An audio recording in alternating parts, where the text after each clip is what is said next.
Assalamu alaikum. I welcome you all to another lecture on power electronics. In the last video, we finished up with the half-wave rectifiers containing the inductive load. So in the today's class, we will continue with the half-wave rectifiers, but we will discuss only the capacitive filter connected across the output. We will also perform the simulations for various kind of loads that we have studied so far. So it will give you a very good insight about the working behavior and our analysis that we have performed through mathematical treatment of such circuits. So let us start with the half-wave rectifiers with C filters.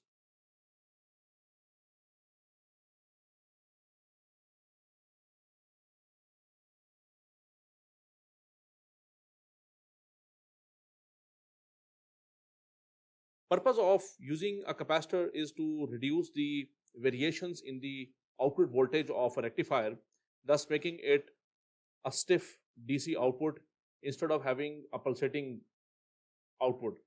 So let me draw the circuit here.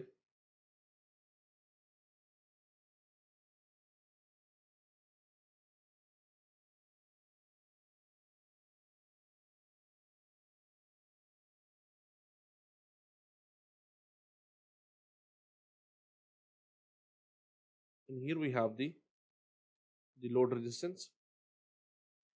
This is the current ID. This is VST, which is equal to Vm sine omega t. This is the capacitor C through which the current IC flows. We have IR, which is flowing through this load resistance R. So if we see here, it looks like that we have a parallel RC load connected with a half-wave rectifier. For the analysis, we assume that the initial charge on this particular capacitor Vc0 negative is equal to 0, and we will energize the circuit at omega t equal to 0. And we will see now, because that we have the capacitor available at the output, the diode immediately becomes forward biased under these circumstances. So let me draw the waveforms here so that we can understand the operation of this given circuit.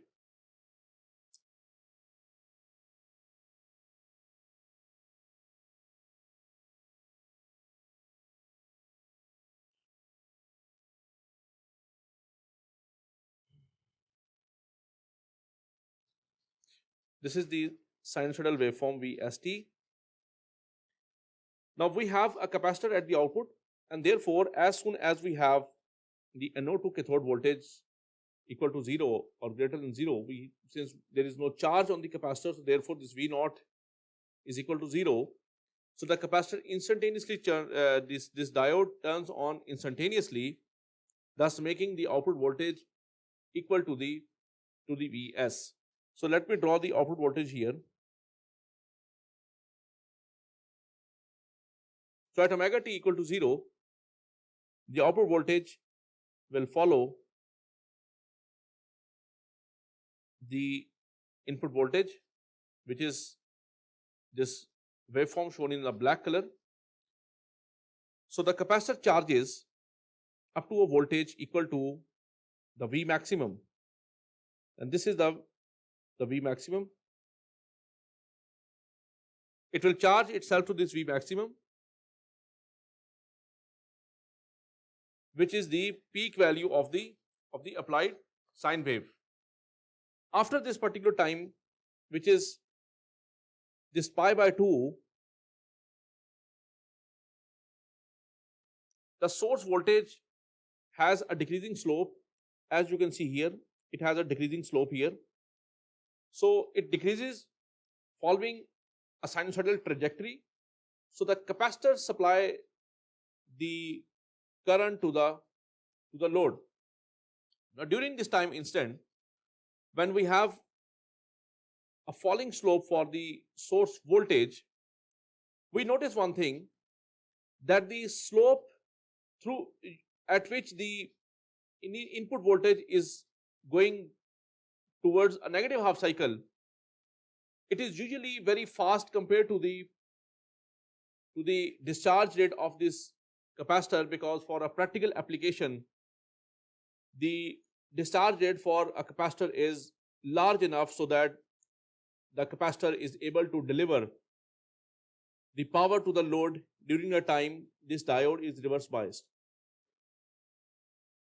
And therefore, right after this Vm at omega t equals to greater than or equal to pi by 2, we say that the V naught, which is the capacitor voltage, is greater than the Vs, and consequently the D1 becomes reverse biased, and thereafter the capacitor voltage will discharge at a rate defined by the time constant tau, which is equal to 1 over RC, and it will discharge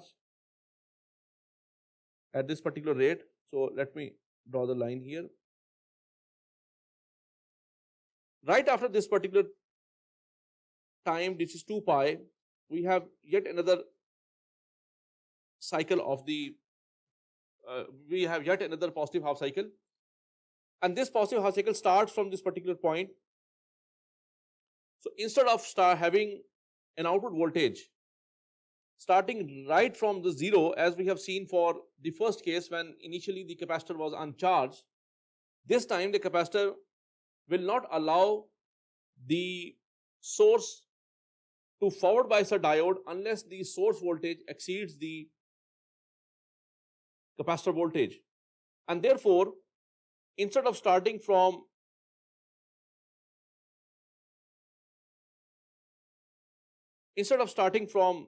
this particular time instant 2 pi, the capacitor charges from this particular time to this time, and thereafter it again follows the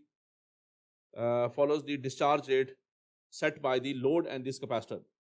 So this discharging rate that I have shown here, this is the V naught. It depends entirely on the value of C and R. So for some values we may see that the capacitor is large enough, so it will not discharge much here, so it ends up here. In that case, the output voltage shall be something like this one.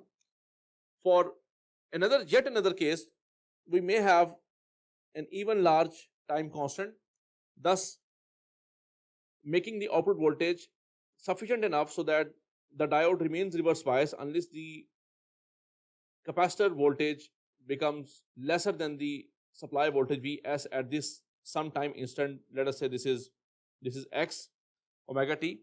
So this variation in the output voltage depends entirely on the time constant tau. Larger the time constant tau, the shorter is the connection duration of the diode D, and that inshallah we will study in the today's class. So what I am saying here is that at some point this Vst, which is the supply voltage, when it becomes less than this V naught, the diode becomes reverse biased, and thus the load is isolated from the source. So based on this particular discussion, I can say that the output voltage V naught omega t consists of two parts.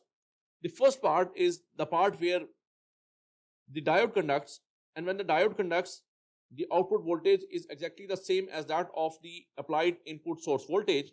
So that is equal to Vm sine omega t.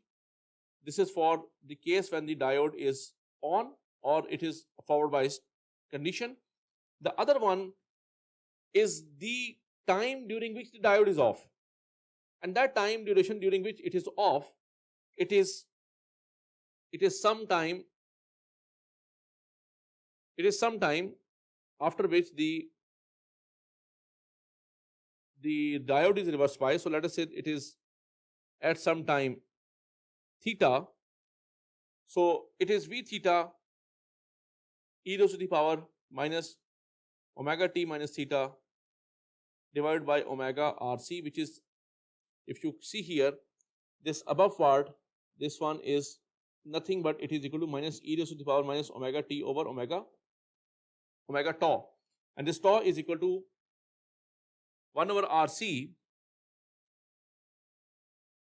So that gives me an equation that is equal to e raised to the power minus omega t minus theta over omega RC, and this stands true only for the condition when this diode is turned off. Now, what is the important point here? The important point is to identify the value of this time instant theta for this given capacitive filter circuit. In order to find out the value of this theta, one way is to go through the slopes of the function for the diode turn on and when the diode is turned off, and then we compute them together, because right at this instant theta where the diode becomes off, the slope of the on time voltage and the off time voltage are exactly the same. So we can go through the method of calculating the slopes of these function. So in here, if I move further, then the slope of the Vm sine omega t, that is equal to d over d omega t. If I derivate this thing, this particular function Vm sine omega t, then that becomes equal to a very simple Vm cos omega t. This is the slope of the input voltage at the time where this diode is turned off, and this is this particular time instant, this one. Right after this we have the V naught for the off condition. So this is for the off condition and this is for the on condition, and this is the border line. At the border line we have the slope for on is equal to the slope of off, because this is the ending time of the first instant and that is the starting time of the second instant, and therefore they have the same slope. As far as the slope of the condition when we have the capacitor charging the entire load, this is the function, and we need to derivate this with respect to the omega t, just like we have done earlier.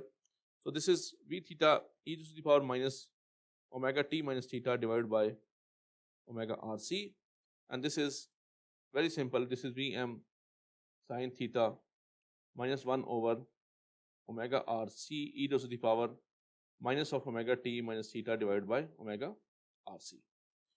So this is the slope of the second function. Now if I equate these two functions together at omega t equal to theta, these slopes are equal, so I can equate them together. Now if I equate them, so this is Vm cosine theta and that is equal to Vm sine theta into minus 1 over omega RC e to the power minus omega t is equal to theta. Here you can see here, so this is minus theta over omega RC. So consequently this whole block, it becomes equal to 1, because this is e to the power 0 and that becomes equal to 1. So we are left with this particular function which is shown here. So based on this Vm cosine theta divided by Vm sine theta is equal to minus 1 over omega RC, and this cosine over sine, it gives us, this cancel out with this one, so this becomes equal to tan theta, that is equal to minus 1 over omega RC, and this gives me the value of the theta, which is equal to tan inverse of minus omega RC, and this can be written as minus tan inverse of omega RC plus pi. So these are the usual and the basic trigonometric treatments here. So this way we can find out the value of this theta. Now strictly talking about the practical perspective of all the circuits where we have the capacitive filter installed, this time constant tau, as I have said that the capacitor has to take care of the voltage. If we do not have large enough time constant, if we do not have this tau greater than the time constant t, then we may have a discontinuous current here, something like this one. And for that particular matter, this is the duration during which the load receives no power, right? And this red line shows that we have the tau less than the time period of the input sine wave t. And therefore, for large for most of the practical applications, we have tau always greater than the time period t, and this demands that the output capacitor is selected large enough that it caters the worst case loading conditions for a given input voltage parameters. So with this tau greater than t, this theta is approximately equal to pi by 2, right? Theta is approximately equal to pi by 2, and that happens then we have Vm sine theta is approximately equal to Vm. Now for the next half cycle, as we have seen here, the diode turns on not at this omega t equals to 2 pi. It will only happen if we have this t, t greater than the time constant tau, because we have seen that it is an unfeasible situation. No one likes to have a pulsating output voltage, so this tau is kept very high. So therefore the diode do not turns on at 2 pi, rather it will turn on at some stage, at some point across this omega t equals to, let us say we call it alpha, let us say this is alpha. So at omega t equals to 2 pi plus alpha, so we have the, using these above equations, now if we plug the values of the omega t equals to 2 pi plus alpha and then we equate them together, we get a value for the alpha for these cycles which come after the first half cycle. So here we have Vm sine 2 pi plus alpha, and that is equal to Vm sine theta e raised to the power minus of 2 pi plus alpha minus theta divided by omega RC. And if I solve for this particular equation, I get sine alpha minus sine theta e raised to the power minus 2 pi plus alpha minus theta over omega RC, and that is equal to 0. Now this particular equation, which provides us the value of the alpha for the half cycles where we have the initial charging of the capacitor is already done, this equation requires numerical analysis method to get the value of the alpha. So that can be done by using the same method that I have shown in my last video. I will put the link above as well. So with that numerical method or with the computer aided method, we can get the value of alpha just like we did for the beta in an RL circuit. So what is the value of the current IR for this given circuit? So let me draw the circuit again.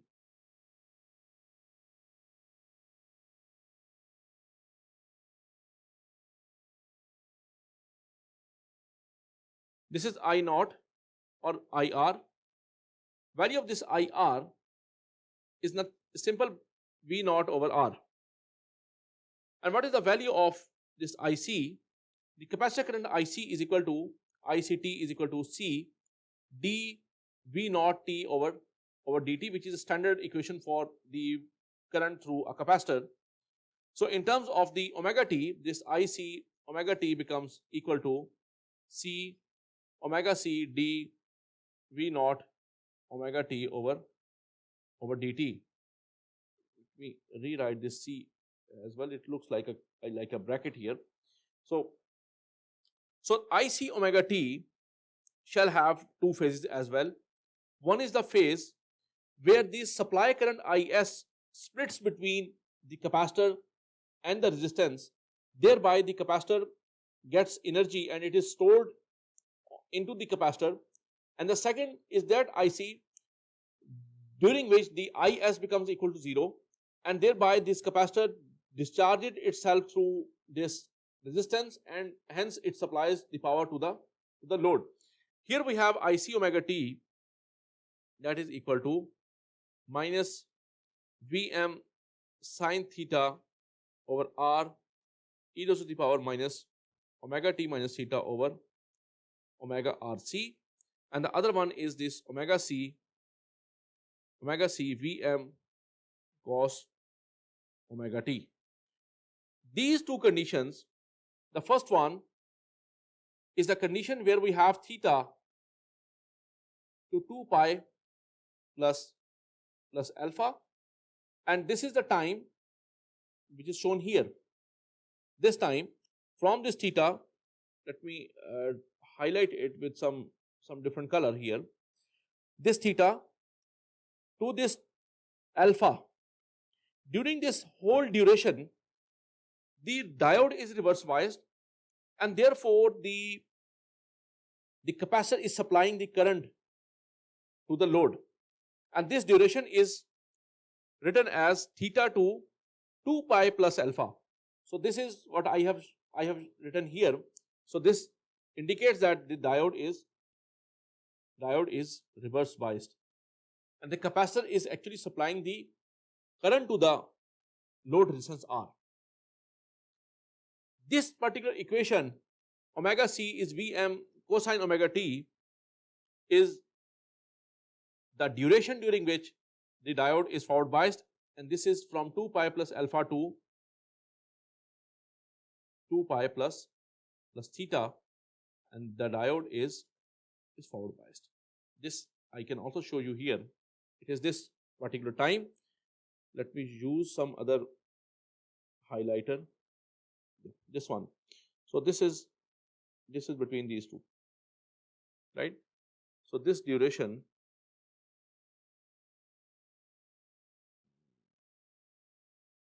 this is the duration, this is 2 pi plus theta, and this time instant is 2 pi plus alpha, because after 1 or 2 cycles this becomes equal to 2 pi plus alpha. So making it convenient for the system, this particular point is set to be equal to 2 pi plus alpha. Along the omega t, this is 2 pi plus alpha. So this is, let us say this is my equation number A. Now what is the source current here for this given circuit? This source current, which is this IS, this current IS, it is a sum of the resistance current and the capacitor current during the time we have the forward bias operation of this diode. Now using the basic concept of a stable circuit, the capacitor should have an average current equal to 0, otherwise the circuit will go unstable, because for each cycle the capacitor will charge itself to a new value, and thereby it will not reach a steady state value of the voltage. Now because we are talking about a stable circuit, so therefore I can say that the average value of the capacitor is equal to 0. So let me go back here. This has an average value equal to 0, and this I have attributed as this IC within these two brackets. So we have the average diode current ID is the average current flowing through the resistance R, right? Because this is 0, so whatever is the source current, it is also the current flowing through this diode ID, and it is that current which is flowing through this resistance R. So based on this thing, we have we can see that Now we need to see that the capacitor is turned on in a, let me draw the waveforms for some cycle which comes after the initial applied AC voltage. We have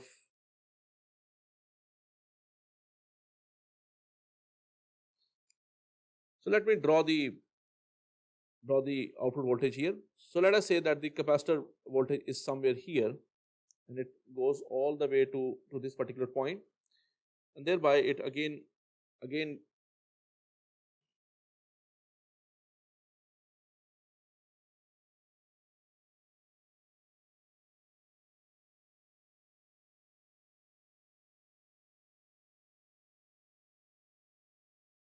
so if you see here, this time duration which I am actually highlighting, only the diode current flows during this time instant. This means that for the half wave rectifier with C filters, the shape of the input current is something like this one. Then again we have current flowing here, something like this one, and this shape of the current is highly non-sinusoidal. So larger the value of the capacitor, the smaller is the duration during which the diode has to turn on, and therefore this impacts the peak capacitor current which occur during the time when the diode turns on. So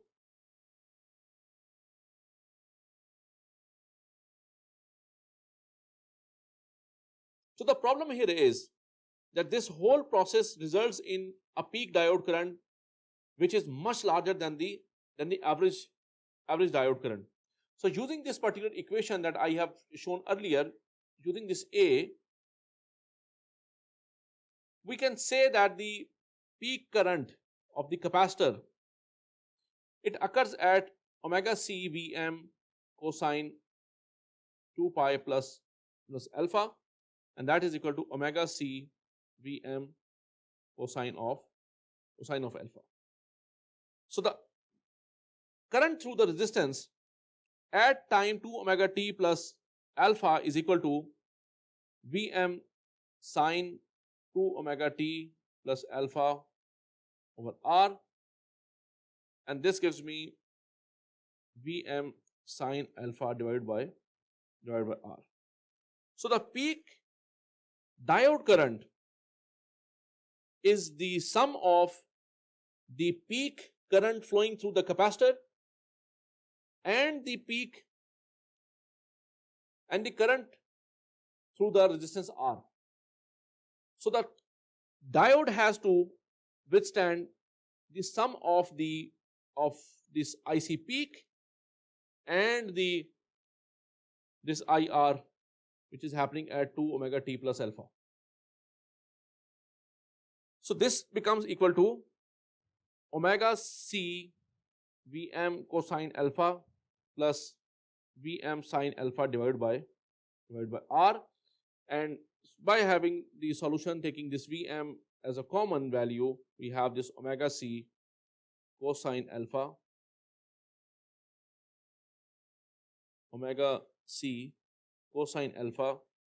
plus sine alpha divided by R.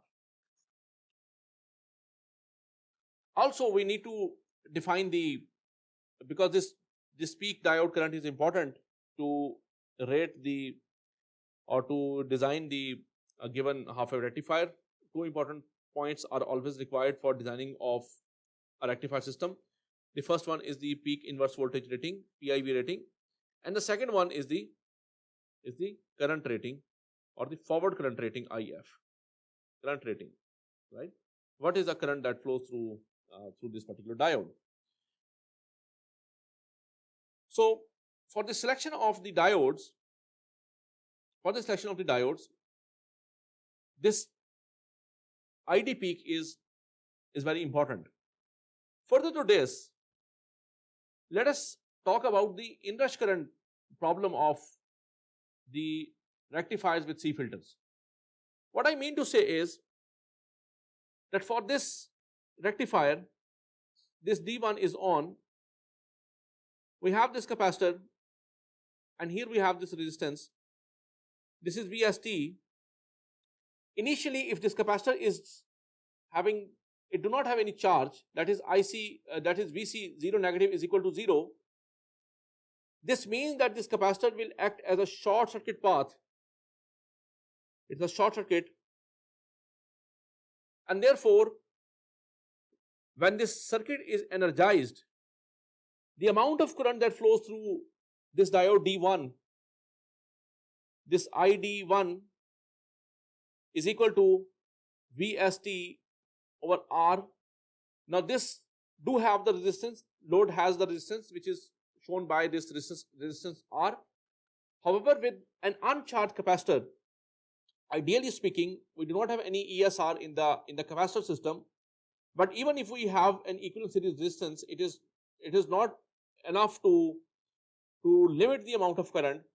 This short circuit creates a very high input current for the first half cycle, because at the first half cycle, once we have the capacitor charged to a value which is equal to V maximum at something around omega t equals to pi by 2, but from this 0 to pi by 2, the current has a very large peak. And as soon as we have the voltage accumulated across the plates of the capacitor, the current starts to fall. So I will show you the simulation of this inrush peak current as well. But the point here is that right after the first half cycle, the capacitor has now initial voltage available, which will fall to some value.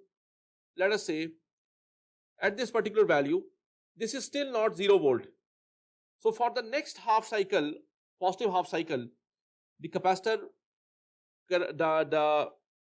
will not allow this high input inrush current through this diode D1, and that current is then confined to some value, something like this one. So the difference between this point, this is the peak inrush current, and this is the nominal diode current. If I am talking about this ID, this is of our importance. This is for our interest, because we need to design and we need to cater for this diode D1. So for that, let me show you and remind you the data sheet that we have studied for the devices. When we covered the devices, we studied the data sheet of the diode. Let me open that up. So this is a data sheet of the same diode that we studied during the module 1 of this course. This is RJ3020C. You can see here that this data sheet contains the forward rating of a diode equal to 30 ampere. But here we have some important information as well. This is the non-repetitive peak surge current that it can withstand is 325 ampere. So we should not be very much worried about the rating of a diode if the forward average rectified current is less than the rating specified here. So these non-repetitive peak surge currents are of importance when we design any circuit with C filter, because the C circuits having no charge on them provides zero impedance to the source, and thereby they invite a very high amount of inrush current flowing through the circuit, and this is catered by this non-repetitive peak surge current, and that's why it is an integral part of all the data sheets of the diodes. So coming back to this particular circuit here, another point is then how these particular inrush currents are dealt with. So for the inrush current, there are various methods which are used. One is to use a resistance here. The first one is, of course, the common sense tells us that we can use a resistance in the system, thereby creating a circuit where the inrush current is limited by the inclusion of this resistance R. But of course, using the resistance in series with the circuit all the time makes the system very lossy. So it's a lossy solution. It produces losses in the system. So the overall efficiency of the system, which is already very low for a half-wave rectifier, it goes even more low for after the inclusion of this resistance R. The second thing is that we use a resistance and then we use some bypass mechanism here, which could be a relay or could be a switch. So it turns on after 1 or 2 half cycles. So once it turns on, it bypasses this resistance R, which becomes integral part of this particular converter. So the second point is to use a relay or switch based mechanism. Of course, it's an electronic switch based bypass mechanism for resistance R. But nowadays, for most of the circuits that we use in electronics, specifically the power supplies which are inbuilt for the computers, we have seen the use of a thermistor with negative temperature coefficient, right?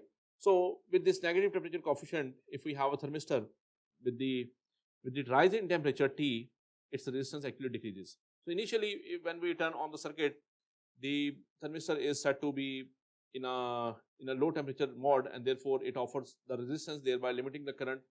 But with the flow of current through this thermistor, it gets rise in the temperature, and therefore it offers low resistance, thereby offering you the similar type of a results as that of this relay based switch. Nevertheless, these inrush current limiting methods are quite a good topic for the designers, and they have designed some wonderful circuits to limit the inrush currents in all the circuits having the capacitors. Because it's not our topic for the today's class, and therefore we will only restrict ourselves for these 3 circuits. If someone wants to study them in detail, then we have a book which is the Power Electronics Essentials and Applications. Let me write down the name. Power Electronics Essentials and Applications by Professor L. Uman, and you can get this book. There he has explained quite a couple of other methods to control the inrush current as well. So coming back to this particular point, we have specified the value of the peak diode current. We have specified the values of the alpha, how to calculate the value of alpha. I want to design this capacitor C for some particular ripple variation in the output voltage. So what I am interested is to get the value of the C, so that I can get an output voltage with specified voltage ripple, where the ripple is a difference between this particular value of the output and this value of output. So this is delta V naught, and I want to calculate this delta V naught. So for this delta V naught, we do know that delta V naught is the variation in the output voltage, and this is V maximum minus Vm sine alpha, and that is equal to Vm into 1 minus sine alpha. So in practical circuits, as we have seen that this tau is greater than this T, and therefore the capacitor is large enough, and therefore this alpha is approximately equal to pi by 2. This delta V naught is equal to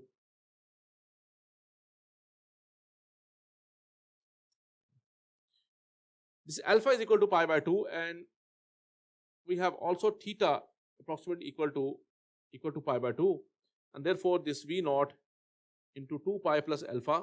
I am talking about the cycle which comes after the first half cycle, because first half cycle has different characteristics compared to the cycle which comes in a steady state condition of operation, and therefore that is equal to Vm e raised to the power minus 2 pi plus pi by 2 minus pi by 2 over omega RC, and that is equal to Vm e raised to the power minus 2 pi, because this cancel out over omega RC. So this delta V naught, that is equal to Vm minus Vm e raised to the power minus 2 pi over omega RC, and this gives me value which is equal to Vm into 1 minus e raised to the power minus 2 pi over omega RC.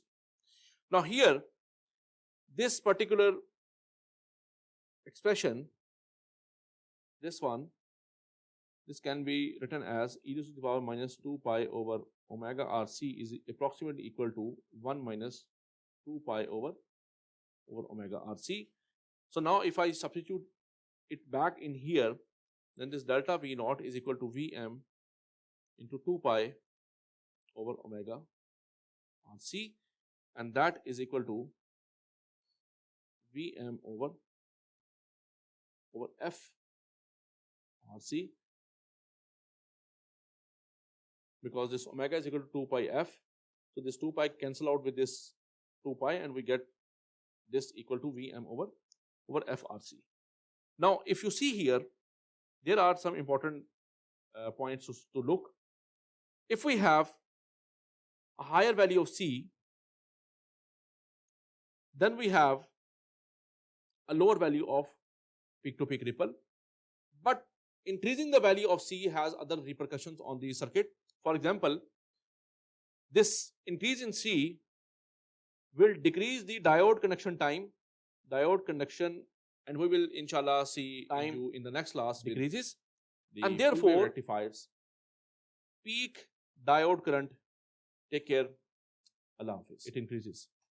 And therefore, keeping in all these important points, the value of the capacitor C is chosen for a given rectifier. So that's all for the today's lecture. Now let us do the simulation as well. So here we have the AC source, we have this diode.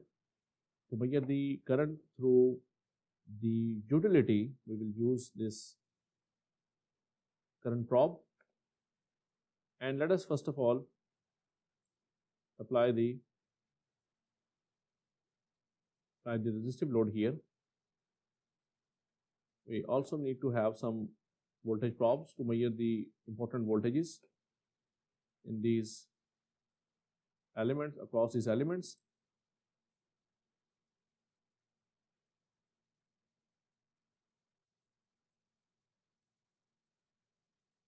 So let us say this is the input voltage. Input voltage is set at, the peak voltage is 169, which corresponds to an RMS value of 110 volt. Let us create this for 60 hertz. This is, let me rename it as Vs. This is Is. Here we have the diode. Let us also measure the voltage across a diode. It gives us some information about the diode blocking capability. So here we have connected this as well.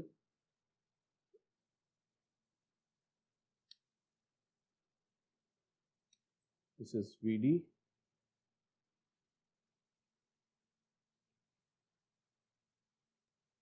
This is V naught.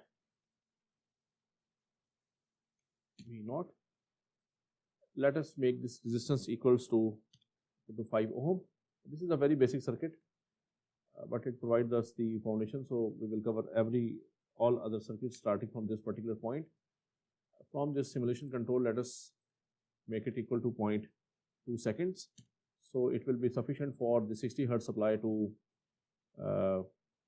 be stabilized over this period of time. Let us simulate this circuit. So after the simulation, first of all, let us plot this Vs. It's a very good clear sine wave. The output voltage is a half wave rectified waveform as expected. Similarly, the current waveform Is is following the envelope of the waveform in all aspects, the phase angle, the frequency, everything is the same. As far as this VD is concerned, this VD, you can see here, it is blocking the negative voltage to a peak value equal to 169 volt. So this is a very simple thing. Let us add the inductance into the circuit.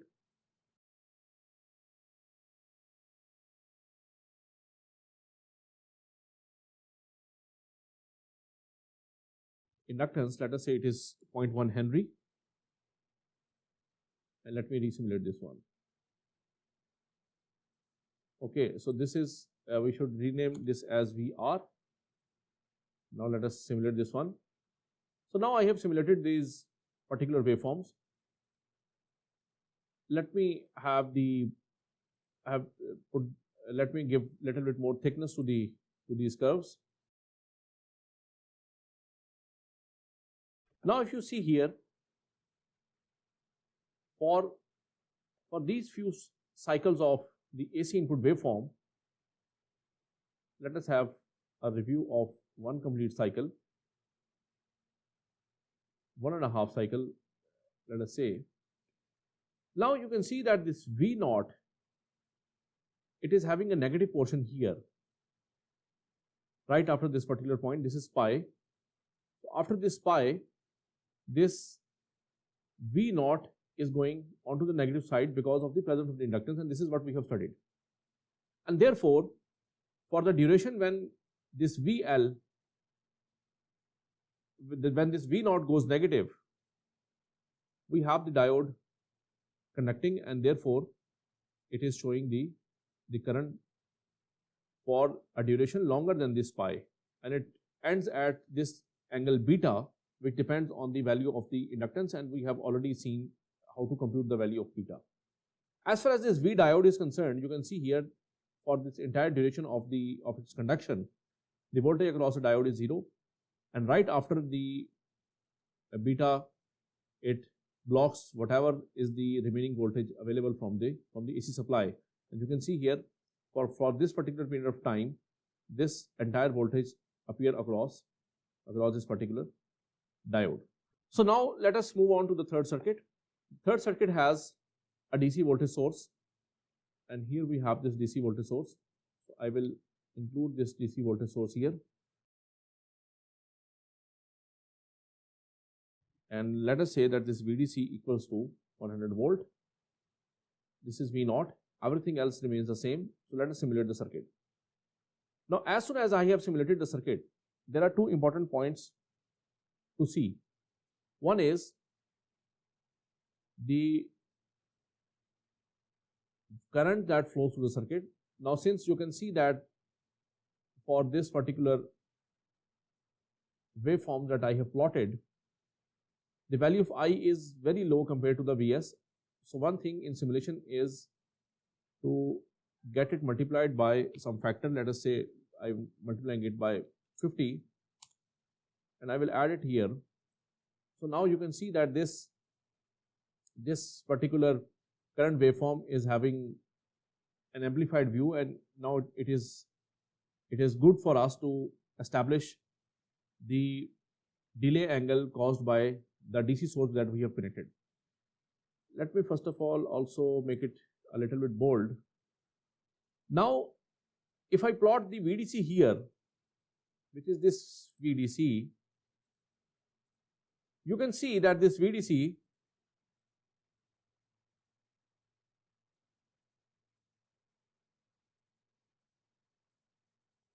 is having 100 volt, and for this entire duration that the VDC remains higher than the value of the Vs, the diode did not conduct it.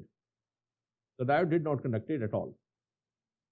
The diode conducts right after the AC waveform exceeds this DC value, and at that particular instant, due to the presence of the inductance, it still required some time for the current to build up, and it ends up at the extinction angle beta. And because of this beta, we still have the negative portion available across the output voltage V naught.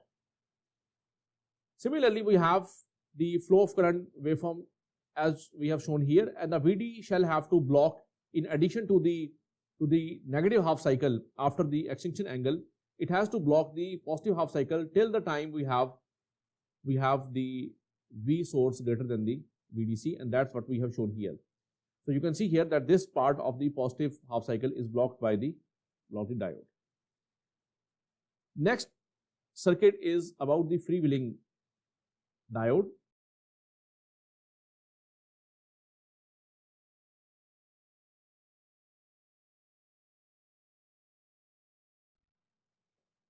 Now, as soon as I have included a freewheeling diode here, you can see that we do not have any negative portion across the V naught, and consequently across this Vs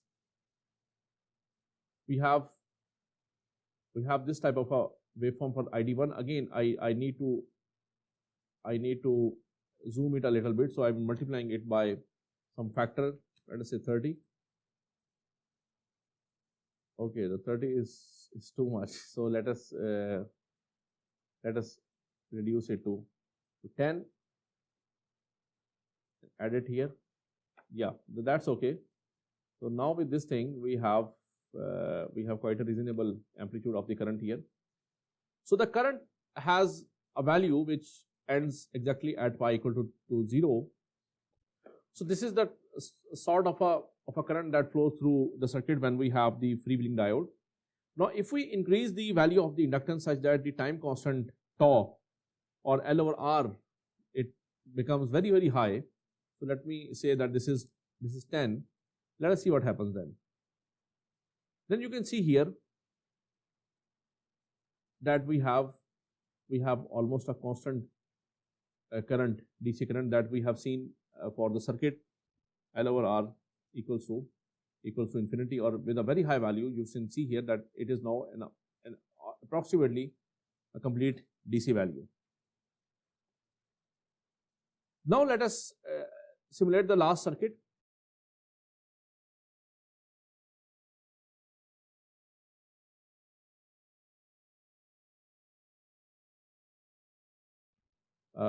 Through this diode and into this particular system. So let me first of all simulate this circuit. Now, as I have simulated this circuit, what is this VR, which is now the voltage across the distance R, and you can see here that it has a value which is hovering between a minimum value and a maximum value. If I plot the Vs on the same graph, you can see here that this half-wave rectifier system with this seek filter, it charges up to a value which is very close to pi over 2, and thereby, based on the time constant tau, it ends up at a value somewhere here. Let me show you the value.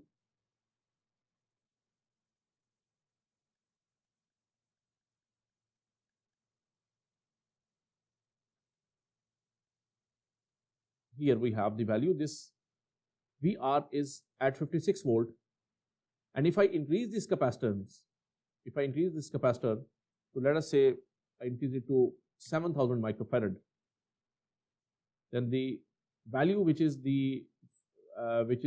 at the capacitor at the end of the negative half cycle, it is 141 volt, 141 volt somewhere here. So you can see that the value of the RC time constant is determining how low the output voltage goes during the absence of the positive half cycle. This is one thing. Another important thing to understand for the C filter is the inrush current. So for that, I will plot into this particular waveform the current ID1, and this is the current here. So now you can see here that the peak current, let me change the color here so it will be more visible for the on-screen visualization. Let us say it is this color and it is 3. So now you can see here that the capacitor has a very large inrush current because of the uncharged capacitor present in the system. Thereafter, it has a regular interval of a very small time to get itself charged, and therefore the regular currents are even not very less. you can see here it is ID1 is something around 25 ampere. So these are two things that we have to see for the C filter.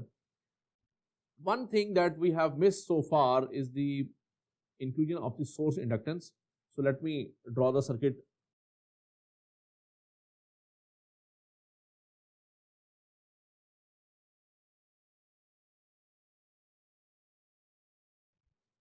We will see if it is suitable for visualizing the impact on the output voltage, but let us see it for 1 millihenry.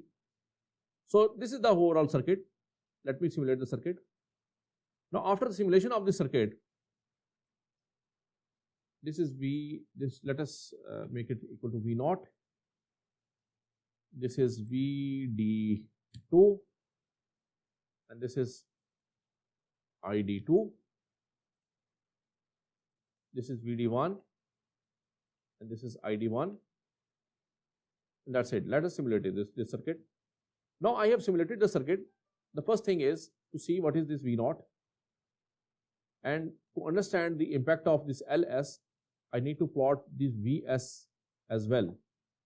So we are yet to see a very significant effect, but if we zoom it a little bit, we can see here that we have a reduction in the output voltage, and this is that commutation angle U, before which the diode will not conduct. In order to have a more visual clarity, let us make it equal to 10 millihenry and let us see how the circuit behaves. With this 10 millihenry, we have a much more clearer waveform.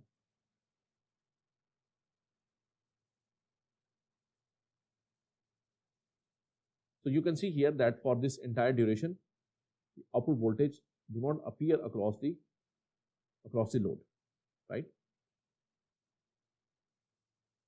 Just see here, this one, this line.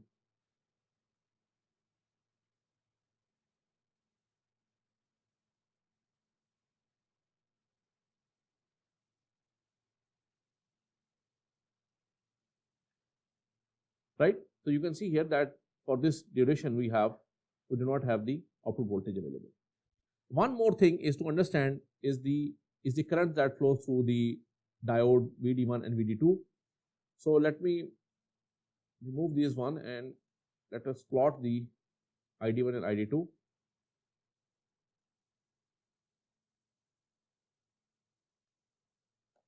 So these are the currents of ID1 and the ID2. I think I just need to add again here -1 so that it complies with the current convention. So now you can see here that this finite time is required for one diode to turn off and the other diode to turn on. And during this finite period of time, because the source is short circuited, therefore you can see that for this entire duration we do not have any voltage available. And this is what we have seen in the topic of the current commutation. And one more thing here is that this ID1 reaches a value which is equal to 5 ampere. If I can just show you here, you can see here this ID1 is equal to 5 ampere, and this is exactly the value of this DC current source, which is shown to represent a highly inductive load.